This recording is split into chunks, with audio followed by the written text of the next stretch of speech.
ഇന്ത്യയിലെ ഏറ്റവും പ്രശസ്തനായിട്ടുള്ള ഒരു മാധ്യമ പ്രവർത്തകനാണ് അർണബ് ഗോസ്വാമി എന്ന് പറയുന്നത്. അദ്ദേഹത്തെ ഞാൻ വർഷങ്ങളായി ശ്രദ്ധിക്കുന്ന ഒരാളാണ്.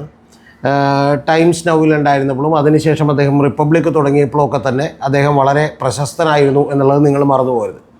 യഥാർത്ഥത്തിൽ അദ്ദേഹം മറ്റൊരു ചാനൽ വിട്ട് ടൈംസ് നൗവിലേക്ക് വരുമ്പോഴും അത് കഴിഞ്ഞ് റിപ്പബ്ലിക് ചാനൽ തുടങ്ങുമ്പോഴൊക്കെ തന്നെ ആദ്യത്തെ ആഴ്ചകളിൽ തന്നെ റേറ്റിങ്ങിൽ അദ്ദേഹത്തിൻ്റെ പരിപാടി, അതായത് അദ്ദേഹത്തിൻ്റെ ഡിബേറ്റ് വലിയ റീച്ചിലേക്ക് എത്തിക്കാൻ അദ്ദേഹത്തിന് കഴിഞ്ഞിരുന്നു.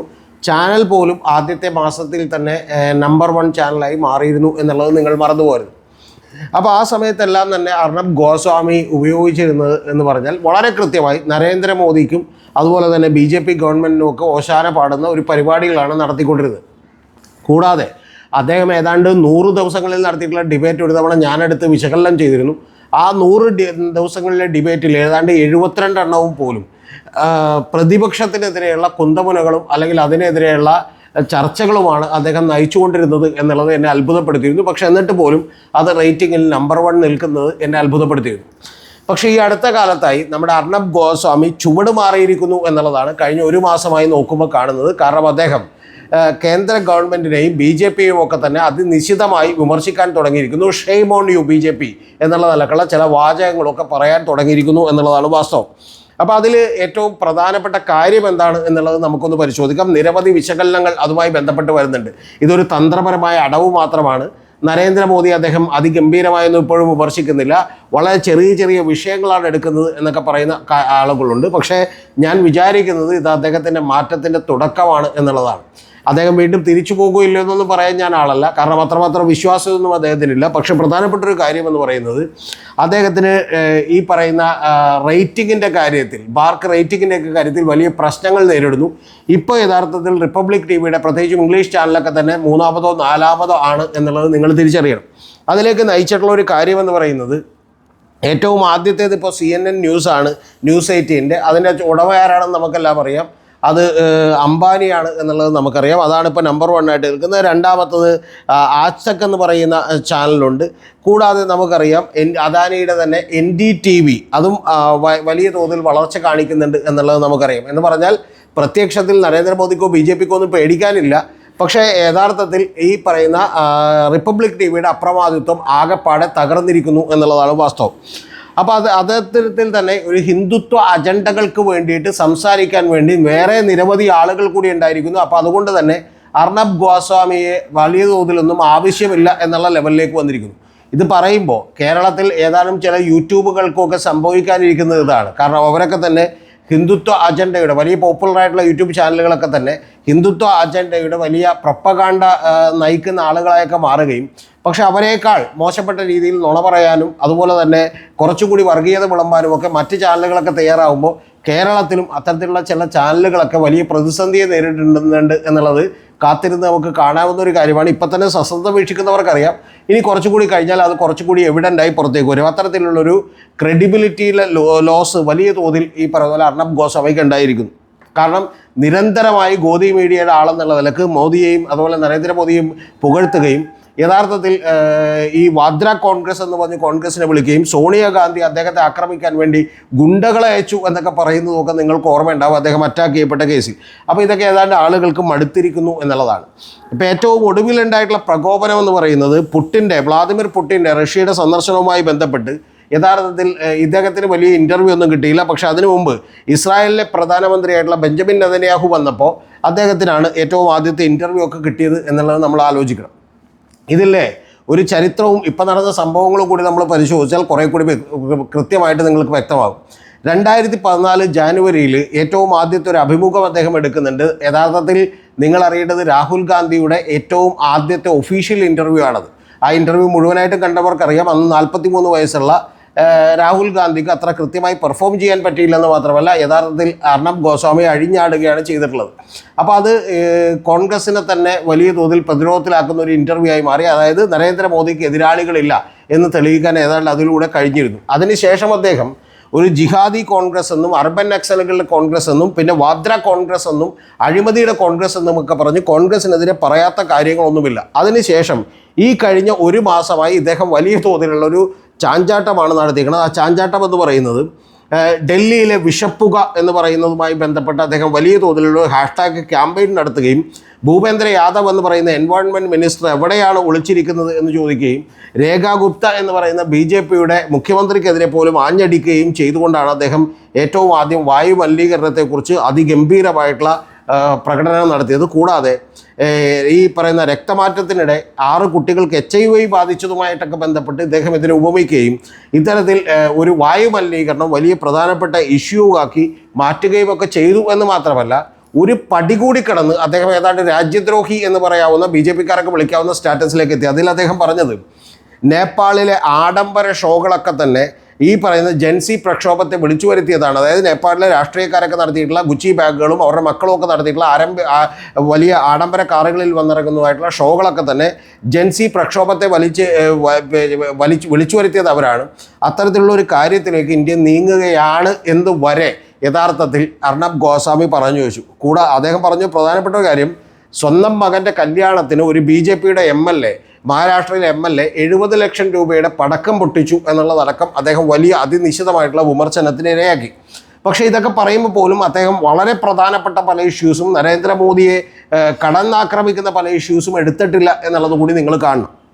പിന്നെ അടുത്തത് അദ്ദേഹം വലിയ ആരോപണത്തിന് വിധേയമാക്കിയത് ഇൻഡിഗോയുടെ പ്രതിസന്ധിയാണ്. ഇൻഡിഗോയുടെ പ്രതിസന്ധി അദ്ദേഹത്തിന് ഇരയാക്കിയപ്പോൾ അദ്ദേഹം പറഞ്ഞത്, ഇൻഡിഗോയും എയർ ഇന്ത്യയും കൂടിയാണ് ഏതാണ്ട് 91% വരുന്ന വ്യോമയാന വിപണി കൈകാര്യം ചെയ്യുന്നത്. അവർക്ക് തോന്നിയ നിരക്ക് കൂട്ടാം, അപകടം വന്നിട്ടുണ്ടെങ്കിൽ ആരോട് ഉത്തരവാദിത്തം പറയേണ്ട, ഇത്തരത്തിൽ ഒരു തോന്നിയവാസമാണ് കാണിക്കുന്നത് എന്ന് മാത്രമല്ല, നേരത്തെ കോൺഗ്രസിൻ്റെയൊക്കെ കാലത്ത് ടാറ്റയും ബിർളയുമാണെങ്കിൽ ഇപ്പോൾ അദാനി അംബാനി ആണ് നായകന്മാരായിട്ടുള്ളത് എന്നുള്ള ചില പരാമർശങ്ങൾ, കടുത്ത പരാമർശങ്ങളൊക്കെ വരെ അദ്ദേഹം നടത്തുന്നത് നമ്മൾ കണ്ടു. പിന്നെ നമ്മൾ കണ്ടത് അടുത്തത് എന്ന് പറയുന്നത് രാജസ്ഥാൻ മുതൽ ഡൽഹി വരെ നീണ്ടുന്ന ആരവല്ലി മലനിരകളുടെ വിഷയമാണ്.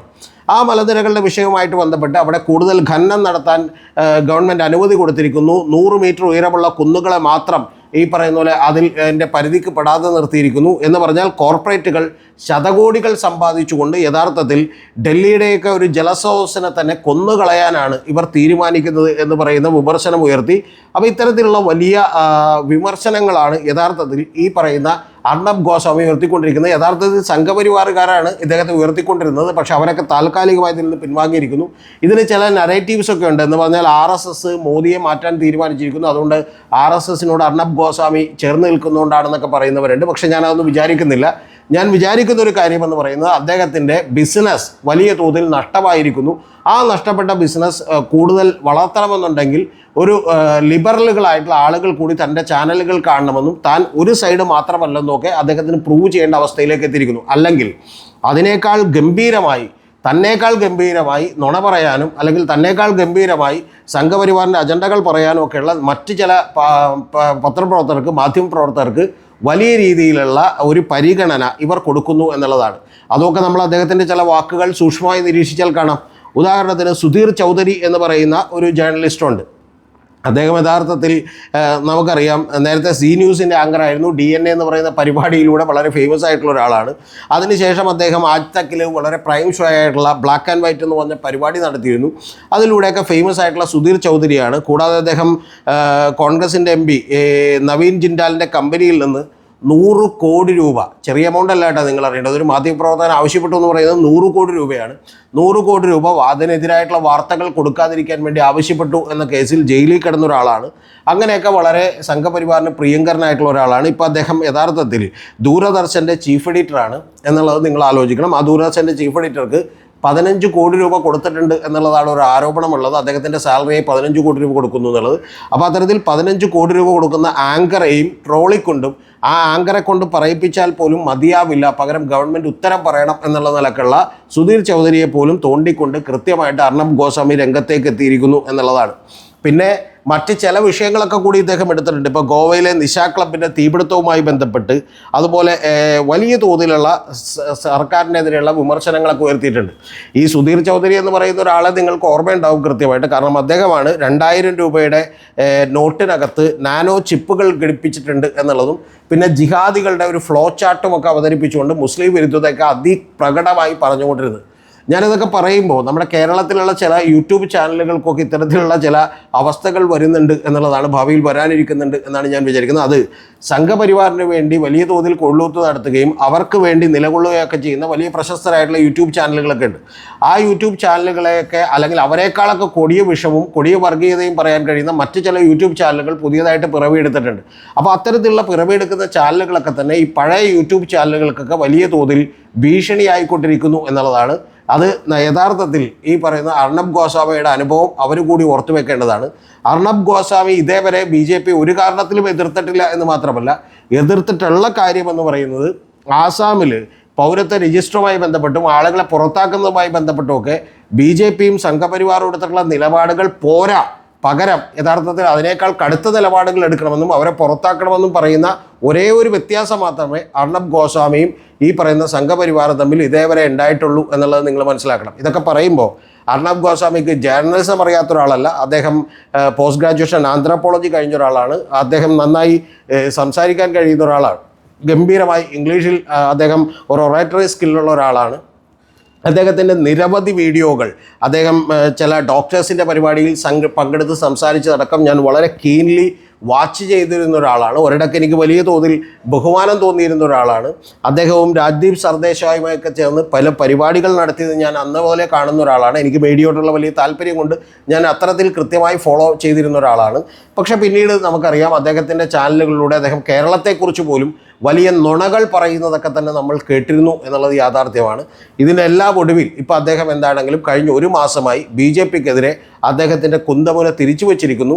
4ാം സ്ഥാനത്തേക്ക് 3ാം സ്ഥാനത്തേക്കൊക്കെ വീണ് പോയിട്ടുള്ള അദ്ദേഹത്തിൻ്റെ റേറ്റിങ്ങിൽ അദ്ദേഹം വലിയ തോതിൽ തിരിച്ചുവരവിന് ശ്രമിക്കുന്നു എന്നാണ് അതിൽ നിന്ന് മനസ്സിലാകേണ്ടത്. കാരണം അതില്ലെങ്കിൽ ഈ പറയുന്ന നിങ്ങളൊരു ജേർണലിസ്റ്റും നിങ്ങളെ ഉപയോഗപ്പെടുത്താൻ കഴിയുന്ന നിങ്ങൾക്ക് സ്വാധീനമുള്ള ഒരു മാധ്യമവും നിങ്ങളുടെ കയ്യിലില്ലെങ്കിൽ നിങ്ങൾ വീണ്ടും വീണ്ടും കുറേ കൂടി കനത്ത അവഗണനകൾ ഇവരുടെയൊക്കെ കയ്യിൽ നിന്ന് നേരിടേണ്ടി വരും. എല്ലാ ജേർണലിസ്റ്റുകളും എല്ലാ മാധ്യമപ്രവർത്തകരും മനസ്സിലാക്കേണ്ടത്, നിങ്ങൾ ഏത് പക്ഷത്ത് നിന്നാലും നിങ്ങളൊരു ജേർണലിസ്റ്റ് എത്തിക്സുകൾ നിങ്ങളുടെ കൈപ്പിടിയിലില്ലെങ്കിൽ, നിങ്ങൾക്കൊരു ക്രെഡിബിലിറ്റി ഇല്ലെങ്കിൽ, നിങ്ങളെ കേൾക്കാൻ ആളുകളില്ലെങ്കിൽ, ഇവരെല്ലാവരും നിങ്ങളെ കൈവെടിയുന്നൊരു കാലം വിദൂരമല്ല എന്നുള്ളത് എല്ലാ ജേർണലിസ്റ്റുകളും മനസ്സിലാക്കണം. കാരണം ഇതിൽ 2020 ഇതേ അർണബ് ഗോസ്വാമിക്കെതിരെ TRP റേറ്റിങ്ങിൻ്റെ കേസിൽ ചില മോശപ്പെട്ട ഇടപെടലുകൾ നടത്തി എന്നുള്ള പദ്ധതിയിൽ കേസ് വന്നിരുന്നു എന്നുള്ളത് നിങ്ങൾ മറന്നുപോകരുത്. പിന്നെ ആത്മഹത്യാ പ്രേരണയുടെ കേസിലും ഇദ്ദേഹത്തിനെതിരെ ഒരു കേസെടുക്കുകയും ഇദ്ദേഹം അറസ്റ്റിലാവുകയും ചെയ്തു. അറസ്റ്റിലായപ്പോൾ നമ്മുടെ നീതിപീഠങ്ങൾ പോലും ഉണർന്നെണീക്കുകയും ഇത്തരത്തിലുള്ള ഒരാൾക്ക് വേണ്ടിയുള്ള കേസായതുകൊണ്ട് രാത്രി വൈകി സിറ്റിംഗ് നടത്തുകയും അദ്ദേഹത്തിന് ജാമ്യം കൊടുക്കുകയൊക്കെ ചെയ്യുന്ന അത്ഭുത കാഴ്ചകളൊക്കെ നമ്മൾ കണ്ടു. പക്ഷേ അത്തരത്തിലുള്ള ക്ലൗട്ടുകളിൽ നിന്നെല്ലാം യഥാർത്ഥത്തിൽ അർണബ് ഗോസ്വാമി വീണിരിക്കുന്നു എന്നുള്ളതാണ് ഈ യാഥാർത്ഥ്യം എന്ന് പറയുന്നത്. ഒരുപക്ഷെ അദ്ദേഹത്തിന് തിരിച്ചു വരണമെങ്കിലുള്ള ഏക വഴി എന്ന് പറയുന്നത് ഇത്തരത്തിൽ നഷ്ടപ്പെട്ട ക്രെഡിബിലിറ്റിയും കാഴ്ചക്കാരെയും തിരിച്ചു കിട്ടുകയും അങ്ങനെ താൻ എന്നും നമ്പർ 1 നിൽക്കുകയും ചെയ്താൽ മാത്രമേ ഇവരൊക്കെ തൻ്റെ അടുത്ത് പഴയ പോലെയുള്ള സുഹൃത്ത് ബന്ധങ്ങൾ ഉണ്ടാവൂ എന്ന് അദ്ദേഹം മനസ്സിലാക്കിയിരിക്കുന്നു. ആ വീഴ്ചകളിൽ നിന്ന് മലയാളത്തിലെയും കേരളത്തിലെയും ഒക്കെ ചാനൽ മുതലാളിമാരും മാധ്യമ പ്രവർത്തകരും ചില വലിയ യൂട്യൂബേഴ്സുമൊക്കെ പാഠം പഠിക്കേണ്ടതുണ്ട് എന്നുള്ളത് കൂടിയാണ് എനിക്ക് നിങ്ങളോട് പറയാനുള്ളത്.